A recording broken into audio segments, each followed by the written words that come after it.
J'avais entendu l'histoire de la personne qui a eu le bac la même année que son fils, mais celle-ci reste encore intéressante. Ça y est, c'est la fin de la semaine, c'est le samedi et je vais vous faire mon bilan. J'espère qu'il va vous plaire.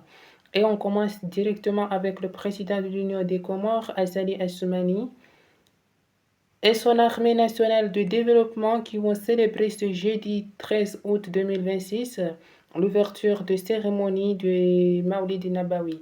On sait qu'au Comores, pendant ce mois-ci de Maulid, les instances religieuses s'organisent pour commémorer la venue au monde du prophète. Chose qui est un patrimoine, je dirais, spirituel et indissociable à la foi et à la tradition locale. On continue avec le Dari Sadaqa. Dari Sadaqa, c'est l'Agence nationale de Somone. Elle a fait cette semaine une aide financière à une centaine d'orphelins, d'enfants ayant perdu leurs parents, dans le cadre des actes en faveur des personnes vulnérables. Alors qu'il tentait de décrocher le bac depuis plus de 3 décennies, Ahmed Saïdou, à 49 ans, décroche son bac série A4 cette année 2026. Surnommé Machili, le mec aurait tenté sa première chance en 1990, soit 36 ans en arrière. Évidemment, il n'a pas fait le bac pendant ces 36 ans consécutifs parce qu'il s'était engagé dans l'armée et dans d'autres services. En tout cas, ceci témoigne de la persévérance, mais aussi de l'honnêteté vu qu'il avait la chance en 2002 de truquer et avoir le bac et il a préféré rester jusqu'à ses 49 ans.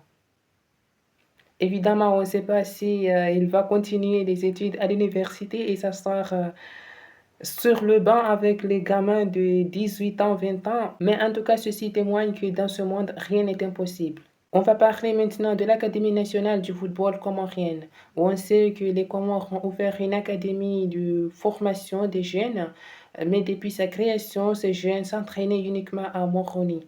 Maintenant, cette académie composée d'une vingtaine de jeunes passionnés du foot s'apprêtent à rejoindre le centre technique à Mizamihouli, surtout en vue de préparer le match contre l'Azerbaïdjan en octobre prochain. En tout cas, c'est une très bonne initiative parce qu'on sait que l'équipe nationale, surtout, elle traîne parce que on est obligé d'attendre que la France nous forme des joueurs. Je veux dire, 99% des joueurs qui intègrent l'équipe première des Comores sont des joueurs formés et nés en France. Jamais aux Comores on arrive de produire un joueur juste qui est capable d'être remplaçant, de remplaçant ou je ne sais pas quoi. On continue avec les partenaires diplomatiques. 28 Comoriens, 28 jeunes Comoriens sont en Chine maintenant pour une formation de 21 jours, surtout liée à la confection de vêtements, mais aussi à la fabrication d'objets d'artisanat créatif. Ceci s'illustre dans le cadre de coopération, mais aussi de renforcer les compétences. En tout cas, c'est une très bonne initiative, je veux dire, parce qu'on sait que nous, les Comoriens, on est obligés de dépendre à 90% de l'extérieur. On ne sait rien, même pas de sel, on n'est pas capable de produire chez nous. Toute autre chose, on va parler cette fois-ci des festivals. En fait, entre juillet et août, les Comores ont eu des inhabituels festivals composés des concerts, des tourismes, des choses qui s'expliquent surtout en grande partie par le retour de la diaspora, mais aussi par les grands mariages. L'exemple parfait pour illustrer ceci reste la fameuse danse collée serrée qui a fait le tour au sein de l'archipel. Il s'agit d'une danse ultra sensuelle où de jeunes femmes frottent leurs fesses contre l'entrejambe de leur partenaire devant des milliers de spectateurs. Certains se régissent pour le développement culturel, mais aussi l'ouverture d'esprit et d'autres crient au scandale Inna lillahi wa inna ilayhi raji'un. On passe à la capitale des Comores, la ville de Moroni, où la situation est chaotique. Une femme sur deux dit avoir peur de prendre un taxi tout seul, surtout pendant la nuit. Ceci est dû par des agressions sexuelles, des avances, mais aussi des attouchements qui font que la vie semble dépasser les limites. Selon les témoignages de la porte-parole de Wusukani Wamasiwa, Hassan Mohamed, l'insécurité est devenue une monnaie courante à bord de taxis de la capitale. Et comme on parle de la ville de Moroni, on se déplace un petit peu à l'hôpital El Marouf, qui est l'hôpital référence des Comores, la situation est encore chaotique. Depuis 3 mois, l'hôpital est au ralenti progressif. Avec les grèves collectives des contractuels, les licenciements en masse, aujourd'hui l'hôpital vit une crise sans précédent. Parmi les services les plus touchés, c'est la maternité qui ne tient plus maintenant qu'à un fil.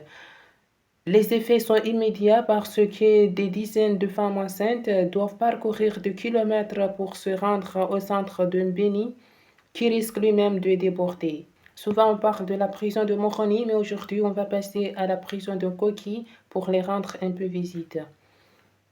Cette semaine, un prisonnier nommé Haraslan Halidi aurait perdu la vie après qu'il a été incarné pendant plus de 10 ans.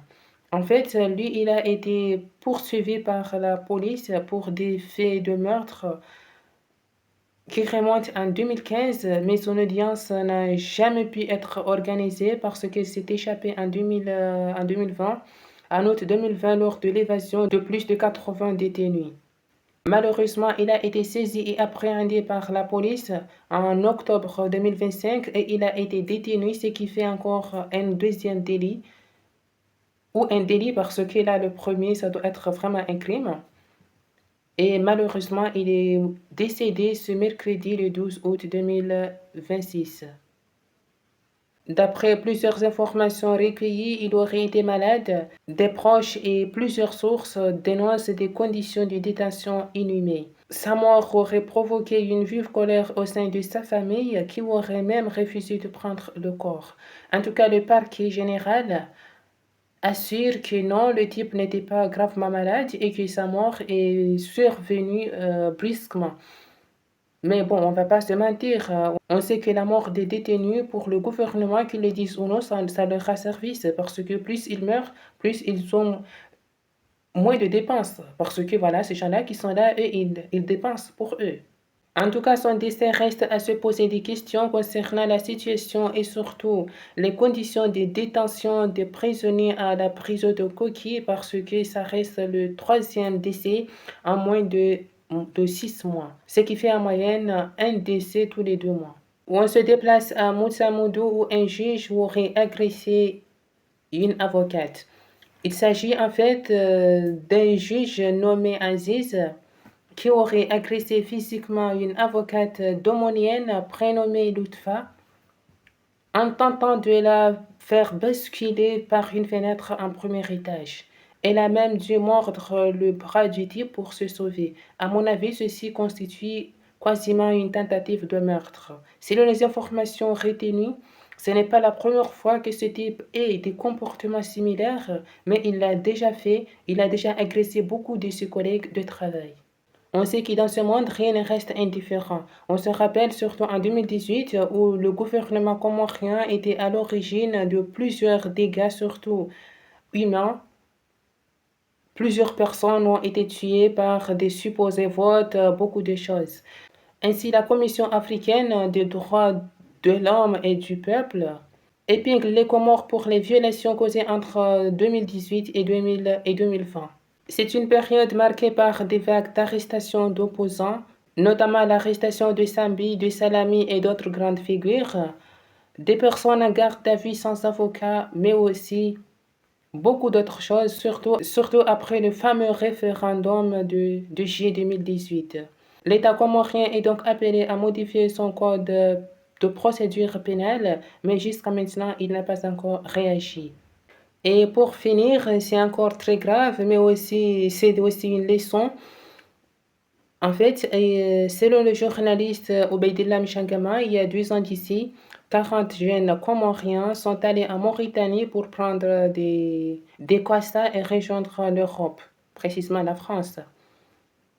Ils devaient partir en 2 sections, mais jusqu'à maintenant, personne n'a eu de leurs nouvelles. Leurs parents ont fait des recherches partout, du Maroc en Espagne, en employant beaucoup d'avocats. Ils n'ont pas eu aucune nouvelle. Mais à ce qu'il paraît, ces enfants auraient été kidnappés quelque part en Mauritanie jusqu'à maintenant. On ne sait pas pourquoi ils sont séquestrés. Personne ne sait là où ils sont et c'est le monsieur Hassan Abdoumouni qui était leur chef, qui était le boss qui les conduisait, qui sait là où ils sont, mais lui-même est introuvable. Donc je pense que quand même, le fait déjà de faire ce fameux BOSA, c'est très dangereux, mais aussi la personne, qui est responsable parce que, même si c'est un Comorien, ça reste un délinquant quand même. Les personnes qui sont chargées de ce genre d'opération, ça reste des délinquants et ils peuvent agir pour des raisons ou d'autres, on ne sait pas quels sont leurs bénéfices.